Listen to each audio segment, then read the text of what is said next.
What do you think happens tonight? We want to talk about house money. Cleveland has that in front of them this evening in Toronto, and then Boston. Terry Rozier, what a story, taking on Philadelphia.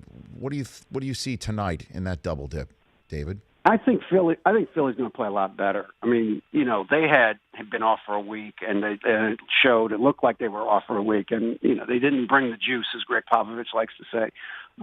They just didn't have the energy, and Boston had all the energy. I think Philly will bring a lot more energy tonight. What Boston does, what Brad Stevens does, is just incredible. The way he maxes out whatever group of players he has available to him on a given night is just amazing. The confidence that they all play with is a tribute to him and that staff, because most guys who don't get a lot of run, when they're thrown in, they got the deer in the headlights look, they got nerves. These guys all feel like, no, we can play, and it's because Stevens gives them that confidence that they can go do things. But I think Philly wins tonight. I just have a feeling Philly's going to play a lot better. I think Embiid will play a lot better. I think all their guys will play a lot better, and they'll even that series up. With Toronto and Cleveland, I don't know, man. I'll put it this way: if Toronto doesn't beat them this year, I don't know that they're ever going to beat them. I mean, come on, you have every advantage you could possibly ask for to play against LeBron James. His team's not that good. Your team is deep and has been the best team in the East all year, most of the second half of the season.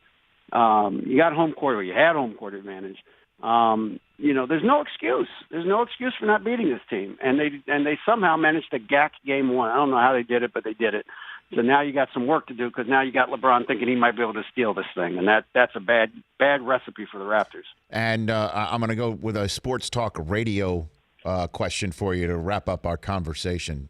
My guy Chris Brockman had this idea for a poll question that we decided to go against yesterday. If you had a choice of somebody for the next 5 years, Chris, ask him that question. Yeah, for the next 5 years, DA, would you rather have LeBron James on your team or Brad Stevens coaching your team? If you had a choice of one. Well, for the next 5 years? Correct. For where they are right now, you'd rather have Brad Stevens, because LeBron's 33. I mean, if it's 23-year-old LeBron. Well, the reason why we ask it is because of how LeBron is playing. I mean, he's playing his best basketball, you could say, of his entire career. Question. No question. But, look, I'll just say this. Father Time continues, as far as I know, is still undefeated. That's right. So, I will take Stevens just because he seems to have such an incredible ability to, as I say, get the most out of whoever he's coaching. It's just remarkable. And obviously no disrespect to LeBron, but he's 33. I mean, at some point you start to show your age, even him. So, I'll go with Stevens, because then I've got, more trips to Boston, which is pretty cool. The Rich Eisen Show, weekdays at noon Eastern on Audience.